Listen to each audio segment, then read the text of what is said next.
I say, yo, welcome to the BBW show, you feel me? We talk battle rap, basketball, and wrestling. And the topic today is wrestling. More importantly, my thoughts on the 5 labors of Jericho. Now, before I get into it, this was all Chris Jericho's idea. I'm not gonna hold you. Chris Jericho, everything Chris Jericho has done in AEW feel like it's been his idea. Gangster. The whole getting MJF to join shit, and then the wild swerve out of nowhere with the Pinnacle, and then the War Games is the first match they ever did. Now they just doing random matches. What was it? Stadium Stampede 2, where if the Inner Circle lost, they break up. Like, just mad, all this other shit. Where he did the beer bash or the mimosa bash. All this shit has been Chris Jericho's idea, you feel me? Now, the 5 labors of Jericho, I can exactly see what he thought, like, coming up with this idea. Alright, bet.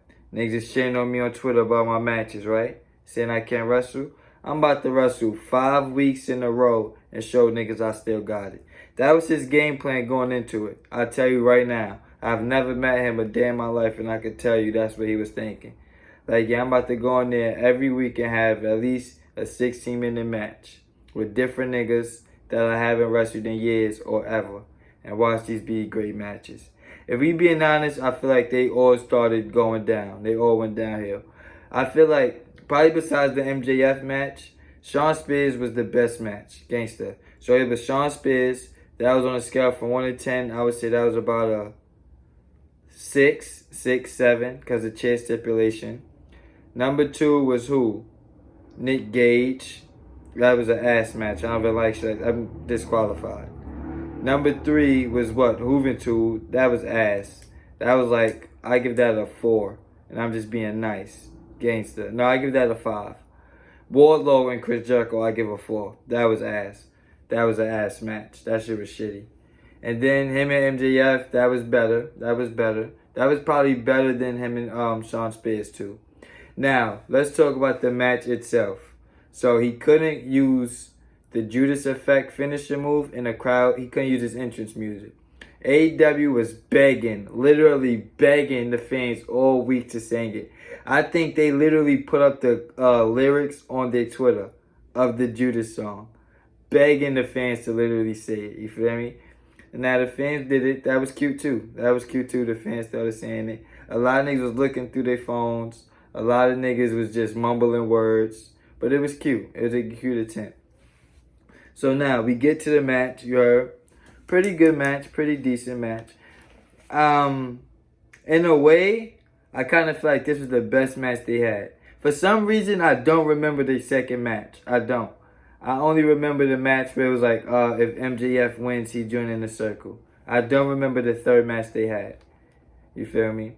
So, they wrestling, they having a match or whatever. Now, Aubrey Edwards takes the dynamite ring from MJF. I hated the finish. So, she takes the ring from MJF.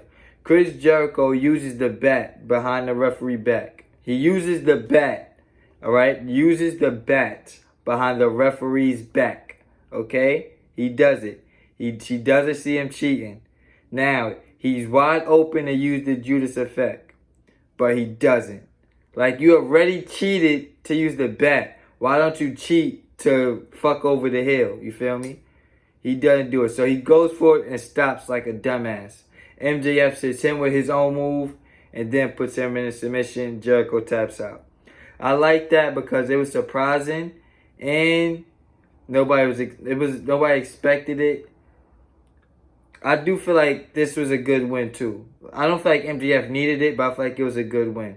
Because if Jericho would have won, it'd be like, alright, now we just keep going in circles. You feel me? MJF definitively won. Now he's 3-0 against Jericho. We should not get this match ever again. Jericho and MJF should have nothing to do with each other for the rest of their time in AEW, respectfully. They have been aligned with each other for at least the last 16 months. Nobody says nothing about that. If this was WWE, niggas was showing that. Jericho and MJF, some way, somehow, have been aligned for the last 16 months. Since Jericho was feuding with Orange Cassidy. That was almost a year ago. they have been aligned since then. They was the teammates. Then they have been feuding for the last all year. It felt like they've been feuding all year. So it's like, bruh, this shit is shitty. Gangster. This has to be one of the worst feuds of the year. But, anywho, MJF wins. He's 3-0. Now, another thing. Here's what I would do with MJF at All Out. Because he has a lot of momentum right now. And I don't want MJF to move in the back burner because niggas like CM Punk and Bryan Danielson is coming in. Don't push MJF to the back burner. Now he's done with Chris Jericho. He can move on. At All Out, I would want to see MJF versus Sammy Guevara. I'm not going to lie. I feel like that's a big match. MJF versus Sammy Guevara is a big match. The first match that they had a few weeks ago, it was about what? July 20th? It was about a month ago. That was a really good match. I'm not going to lie. I feel like they deserve that on a bigger show. Gangsta. And maybe Sammy could get his big win because Sammy Guevara never had a big win. I don't count beating Shawn Spears as a big win. I don't count that. So it's like they got a lot of places they could go with this, gangster. But I genuinely believe that. I don't want these new guys that they've been pushing the last 2 years to go to the back burner because of CM Punk. I don't want that. But that's just my opinion. Let me know what you think in the comment section. Like, comment, share, subscribe. I'll be back with more.